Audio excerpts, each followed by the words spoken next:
Des Pays-Bas à l'Angleterre en passant par l'Ukraine, la Croatie et l'Écosse, on part aujourd'hui à la découverte des groupes C et D de l'Euro 2021. En route pour l'Euro épisode 5, c'est maintenant.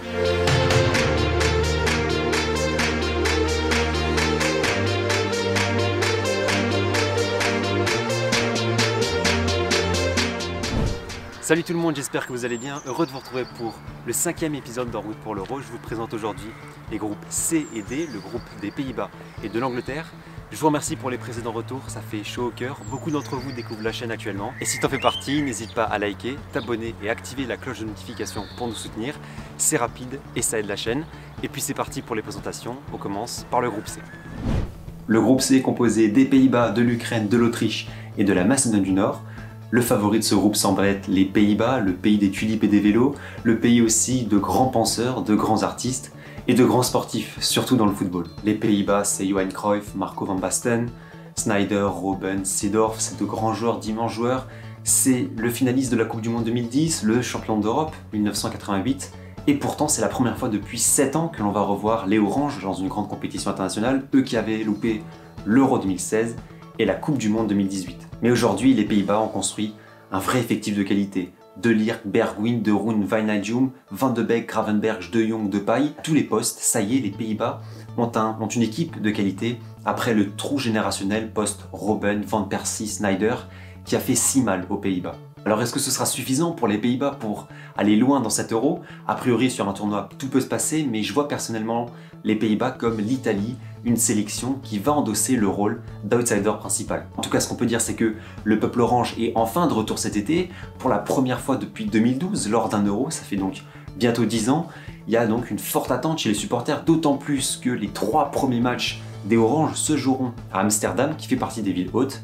Autrement dit, dans tout le pays, une grande ferveur s'annonce. Le football est très populaire en Ukraine, mais il a une histoire courte. Le pays est seulement indépendant depuis 1991 et en plus, c'est la Russie qui a hérité du passé historique de la grande équipe de l'URSS. Le passé ukrainien, lui, est porteur de souffrances. Les famines des années 1930 en sont un exemple et récemment, les tensions politiques avec la Russie sur fond de guerre séparatiste symbolisent ces souffrances. Tout ça pour dire que l'Ukraine est un pays qui essaie de gagner sa place, un pays qui cherche son identité à la fois socialement mais aussi footballistiquement, et peut-être qu'elle l'a trouvé en la personne d'Andriy Shevchenko, l'actuel sélectionneur. Shevchenko, c'est le Ballon d'Or 2004, c'est le finaliste de 3 Ligues des Champions, c'est le quart de finaliste de la Coupe du Monde 2006 avec sa sélection.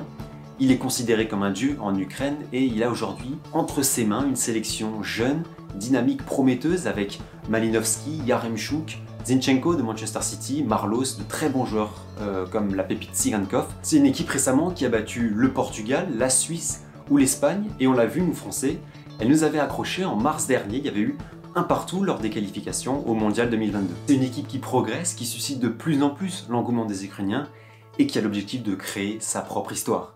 Et aujourd'hui, plus que jamais, l'Euro peut être le terrain de jeu de la Sbirna, comme on la surnomme, la scène sur laquelle il est possible de trouver reconnaissance. L'objectif premier de l'Ukraine, ça va être de sortir des phases de poule de l'Euro, ce que l'équipe n'a jamais réussi à faire dans son histoire. Le groupe cette année semble abordable, et si c'était pour cet été. On poursuit notre tour d'Europe avec une autre équipe, une équipe personnellement coup de cœur. C'est la seconde équipe qui va découvrir l'Euro cet été. Cette nation, c'est la Macédoine du Nord. Victorieux en barrage de Ligue des Nations face à la Géorgie, ce petit pays des Balkans de 2,5 millions d'habitants va découvrir son premier grand tournoi international. Quoi de mieux pour fédérer une population qui a souvent été attirée par d'autres sports? Le handball prédomine en Macédoine. Et l'engouement pour cette équipe de football de Macédoine croît parce qu'elle a véritablement du talent. Elgif Elmas et Anis Bardi sont de véritables pépites dont la cote explose. On peut penser à Ademi du Dinamo Zagreb qui est un très bon joueur mais qui est un peu plus âgé. Mais il y a aussi une très belle génération qui arrive, une belle génération future. Toute cette jeunesse est emmenée par le dieu Goran Pandev, l'ex-interiste qui a bientôt 38 ans, a tout du guide qu'il faut pour emmener cette sélection à l'Euro 2021. Alors voilà, une passion se crée entre les Macédoniens et les Lions Rouges, et le groupe dans lequel sont les Macédoniens laisse à penser qu'il est tout à fait possible de sortir par la 3e place, qui peut être qualificative, on le sait, mais aussi par les 2 premières. Lors de la dernière trêve, la Macédoine est allée s'imposer en Allemagne en qualification pour le Mondial 2022 après 2 buts magnifiques inscrits dans le jeu, symbole d'une force qui émerge, symbole d'une équipe qui sait faire déjouer les gros. Elle a les armes nécessaires pour sortir de ce groupe. Comme pour la Finlande cet été, le rêve est permis pour les Macédoniens. Dernière équipe de ce groupe C, cette équipe, c'est l'Autriche. On connaît l'Autriche pour son art, pour sa culture, Pour sa beauté sans doute, mais aussi pour ses activités sportives. L'Autriche est un grand pays de hockey sur glace, un grand pays de ski, c'est un grand pays de football qui se languit. La grande période autrichienne a existé, il y avait eu la Wunderteam avant la Seconde Guerre mondiale, puis l'Autriche des années 50-60, celle qui a fini 3e du mondial 1954. Après cela, c'est plus délicat, voire même très difficile, surtout concernant l'Euro. Pas de qualification entre 1980 et 2008, et si elle joue l'Euro 2008, c'est parce qu'elle est co-organisatrice de la compétition avec la Suisse. 2012, elle n'y est pas, 2016, elle y figure, mais elle piétine et finit bonne dernière de son groupe. Kingsley Coman déclarait d'ailleurs avant le début de l'Euro 2016 « Je n'ai pas de favori, je vois bien une surprise comme l'Autriche ». Déclaration surprenante quand on regarde en arrière, mais à y jeter un coup d'œil sur l'effectif autrichien en 2016 et sur celui de cette année, on pourrait s'attendre en effet à voir un outsider. Alaba, Sabitzer, Hinteregger, Baumgartner, Leiner, Schlager, Lazzaro. Parmi ce florilège de joueurs, on retrouve des valeurs sûres de Bundesliga, des noms connus du paysage footballistique européen. C'est vraiment dommage de ne pas voir l'Autriche franchir le cap. Alors footballistiquement, c'est extrêmement décevant, mais c'est même un affront quand on connaît la place de l'Autriche dans l'histoire du continent européen depuis des siècles. 2021 doit être l'année du réveil des Rot-Weiß-Roten. Le groupe est homogène, donc très difficile de savoir ce qui va se passer cet été. Chaque équipe a ses armes, mais la mission autrichienne, elle sera déjà de nous montrer un bien meilleur visage qu'il y a 5 ans. Il y a quand même des signes positifs quand on sait que l'Autriche a validé l'an passé sa montée en Ligue A de la prochaine Nations League. Alors est-ce que l'Autriche parviendra à égayer son peuple qui attend de retrouver sa gloire passée?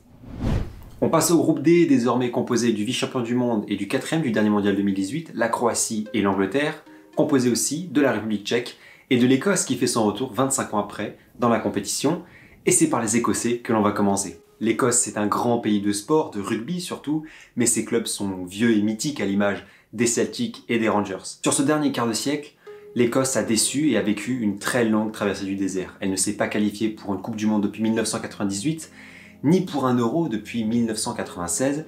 2021, c'est donc le grand retour des Écossais. Et ce retour s'est fait, à l'image de la Macédoine du Nord, par les barrages de la Ligue des Nations, où les Écossais ont éliminé au tir au but la Serbie. Côté équipe, il y a du mieux forcément pour la Tatan Army, comme on l'appelle, Scott McTominay, Robertson, McGinn, Adams, Tierney, de bons joueurs de première ligue qui forment cette nation. C'est donc un football très intense, très athlétique, très physique, et on peut s'attendre à voir une nation faire preuve de beaucoup de courage et de détermination, à l'image de ses voisins, l'Irlande du Nord ou le Pays de Galles lors de l'Euro 2016. Et puis bien évidemment, ce qui sera à suivre dans ce groupe, c'est l'affrontement avec l'Angleterre, un derby certes, un match politique surtout. 2021, c'est l'année officielle du Brexit que les Anglais avaient majoritairement soutenu, alors que l'Écosse affiche à la fois sa volonté d'indépendance du Royaume-Uni et son appartenance à l'Europe. C'est en tout cas une drôle de coïncidence que pour son retour, l'Écosse affronte l'Angleterre.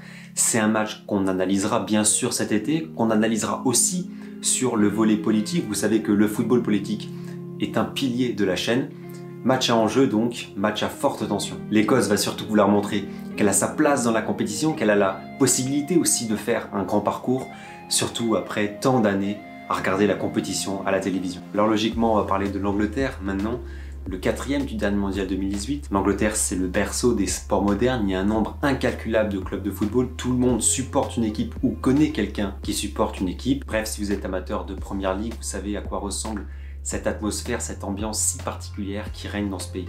Étant donné la culture club très importante en Angleterre, étant donné aussi les rivalités nombreuses, regardez déjà le nombre de clubs professionnels à Londres, tout cela n'a pas été très positif pour les Three Lions. La sélection divise, certains ne la regardent même pas, et l'Angleterre n'a rien gagné depuis 1966, ce qui fait qu'il n'y a pas un suivi très enthousiaste. Les parcours à l'Euro non plus n'ont pas été très emballants, certains ont même été chaotiques. Mais la Coupe du Monde 2018 semble être un tournant pour cette sélection parce qu'elle a été suivie par ses supporters. On sent que quelque chose se crée autour de cette équipe qui a souvent souffert de la comparaison avec l'équipe nationale de rugby dont la passion est peut-être plus forte.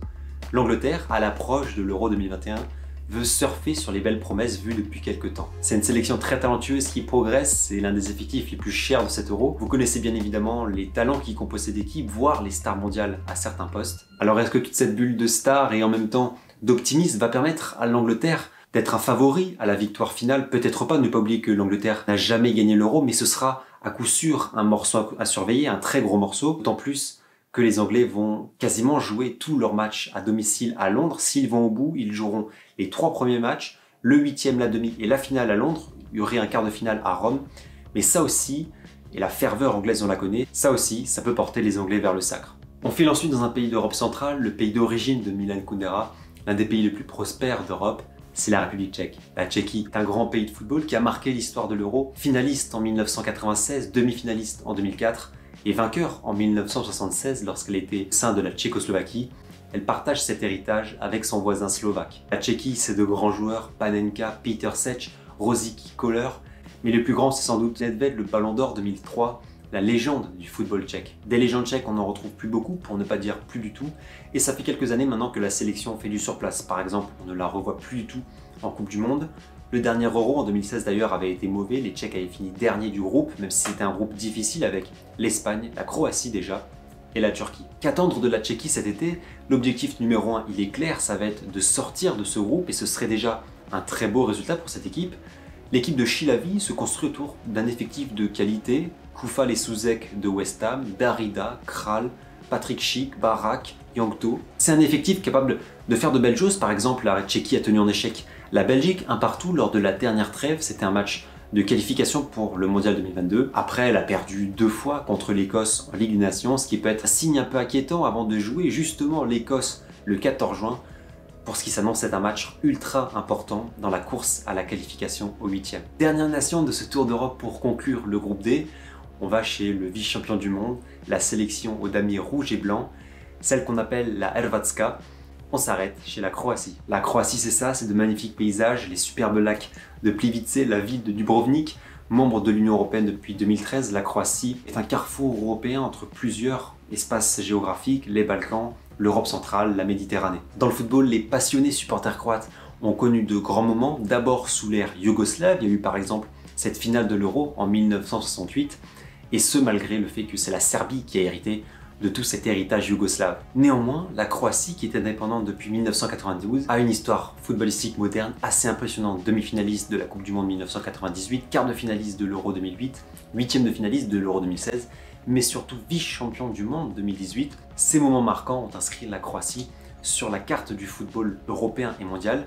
C'est une grande fierté pour un pays qui compte seulement 4 millions d'habitants. Jetant un coup d'œil à l'effectif pour voir que c'est toujours d'un grand niveau, le milieu de terrain pour moi est une des références en Europe, Modric, Brozovic, Kovacic, on peut même parler de Pasalic également. Devant il y a aussi du talent avec Rebic, Perisic, Vlasic, Kramaric et Orzic, le joueur du Dinamo Zagreb. L'équipe sur le papier est vraiment compétitive. Après, dans les faits, depuis 2018, ça n'a pas si bien que cela pour la Croatie. D'abord, souvenons-nous qu'elle n'a pris que 3 points sur 18 possibles lors de la phase de groupe de Ligue des Nations. Et puis récemment, elle a perdu de façon assez surprenante 1-0 face à la Slovénie. C'était un match de qualification pour le Mondial 2022. Ensuite, et c'est un phénomène naturel, l'équipe vieillit, Modric a 35 ans, Mandzukic, Rakitic et Subasic, de grands artisans des années 2016-2018, ont pris leur retraite internationale. Et force est de constater qu'on a l'impression que le cycle s'essouffle un peu et que la possibilité de remporter un grand titre est passée après 2016 et 2018.